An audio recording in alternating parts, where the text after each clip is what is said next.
सास का अखाड़ा बहू ने पछाड़ा। माँ जी, ये कैसे बना रही है शिमला मिर्च? नहीं नहीं नहीं, ऐसी कोई नहीं खाएगा। आप हटिए, मैं बनाती हूँ। कोई नहीं खाएगा?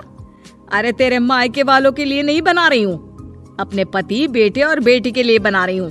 और वो लोग शिमला मिर्ची ऐसे ही पिछले कई सालों से खाते आ रहे हैं। बहू हो ना, थोड़ा सोच समझ कर जबान खोला करो, समझी?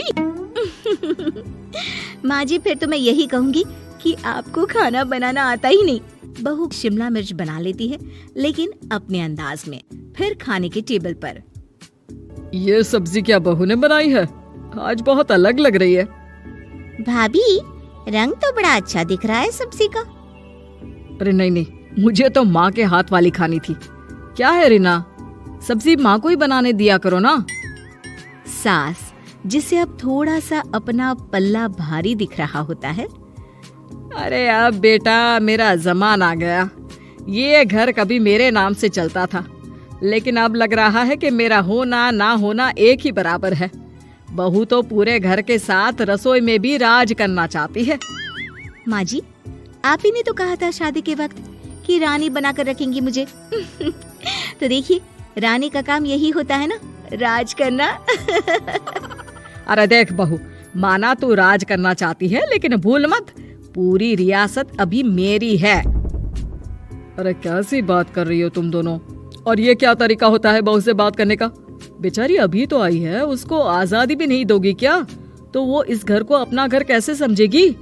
देखिए पापा, माँ सही कह रही है। घर को अपना घर समझी, इसमें कोई बुरी बात नहीं है। लेकिन सिर्फ अपना और हमें पराया करने की कोशिश करे ना जी ना, ये सोच तो बिल्कुल अच्छी नहीं है। देख, तू छोटी है ना, छोटी की तरह रहा कर। हर बात पर बीच में ना बोला कर। क्यों? वो मेरी बेटी है तो मेरे तरफ से ही बोलेगी ना। माँ जी, ये तरफ बरफ क्या होता है? हाँ, वो मेरी बहन नहीं है क्या? मैं मानती हूँ कि आज मैंने सब्जी बना दी, लेकिन थोड़ा खाने में बदलाव करना हम स्त्रियां भी तो जानती हैं और चाहती भी हैं। तो इसका मतलब ये तो नहीं कि घर के खाने की कोई वैल्यू ही नहीं है। देख, मैं कोई बहस नहीं करना चाहती, जाओ खाना खा लो। सभी खाना खाने बैठ जाते हैं। अगले रोज, माँ जी प्लीज, ये आस पड़ोस वालों को बोलिए ना, मुंह उठाकर घर में मत आ जाया करे। अरे किसी के घर आने जाने का कुछ वक्त तो होना चाहिए। यहाँ तो सारा दिन मानो लोगों ने धर्मशाला बनाकर रखी है।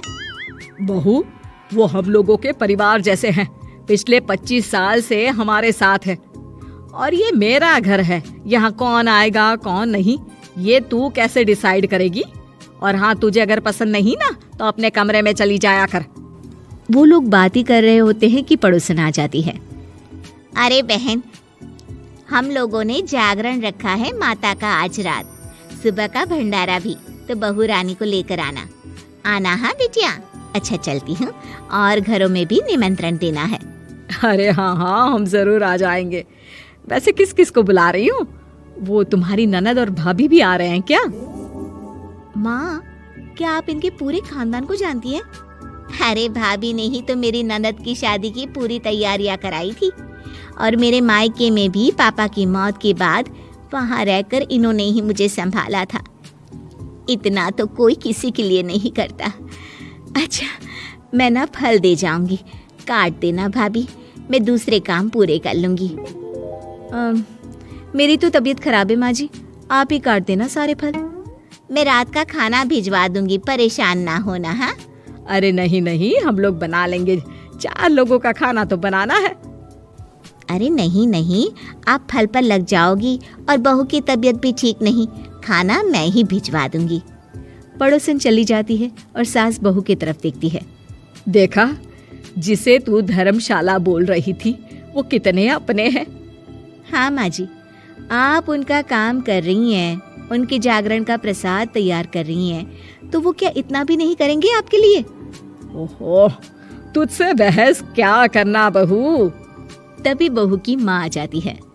अरे बहन जी, बेटी से मिलने का मन किया तो बिना बताए ही आ गई, बुरा न मानना। ये मत समझना कि ये मेरा घर नहीं, कोई धर्मशाला है। अच्छा अच्छा, तो ये घर पर आए मेहमानों को घर नहीं धर्मशाला वाला समझाने वाली आप ही हैं। वैसे आपको खुशी होगी कि आपकी बेटी के संस्कार भी ऐसे ही हैं। अरे माँ, किन बातों को सुन रही हो? आओ अंदर आ जाओ माँ। माँ बेटी के साथ अंदर आती है तो उसे अचार की महक आती है। हाय रे, कितनी अच्छी महक है। क्या बनाया है बहन जी? अचार बनाया है।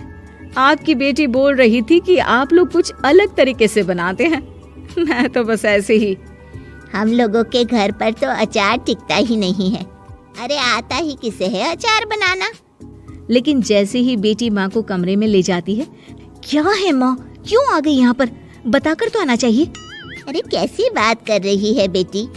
माँ को बेटी से मिलने का मन किया तो क्या माँ नहीं आ सकती?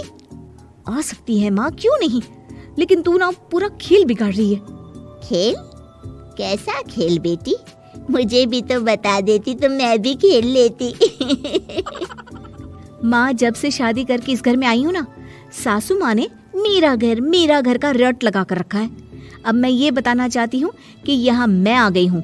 कोई भी चीज जो पहले होती थी वो ठीक नहीं थी, तो मैं उसे परफेक्ट करूंगी। अच्छा, यानी बात सिंहासन की है कि पहली रानी को उतारना है। हाँ माँ, तुम्हें जो समझना है समझो, लेकिन बात तो यही है। पर बेटा, वो बेटी कुछ नहीं समझती और दरवाजा खोलकर बाहर चली जाती है। माँ, जो कि एक अच्छी औरत होती है, बेटी को समझाने की कोशिश तो करती है। बाहर सास के सामने माँ कहती है, अरे बहन जी, आप चलिए ना मेरे साथ मेरे घर, बहू का मायका भी देख लीजिए।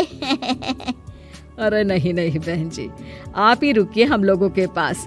शाम को जागरण है, वहाँ ले चलेंगे। उसी का प्रसाद तैयार कर रही हूँ। अच्छा, हमें भी तो सिखा दीजिए कैसे तैयार करते हैं।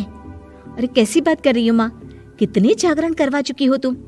देख बेटी, एक बात गांठ बांध ले, हर बेटी माँ के घर जो होता है वो देखती है, लेकिन सीखती वो सास के पास ही है। सास का संस्कार वो अपनी सास से सीखती है, जो वो अपनी बहू को देती है। तो बेटी, यहाँ के रीति रिवाज, रहन सहन, बोली भाषा अपनी है, जिसे तुझे ना सिर्फ फॉलो करना है बल्कि सीखना भी है। और जहाँ तक सवाल है पूरे घर की रानी बनने का, तो जब तक तेरी सास महारानी है तो रानी ही तो रहेगी, क्यों बेटा? बहू माँ की बात समझ जाती है और सास भी बहू की माँ का मन ही मन शुक्रिया अदा करती है।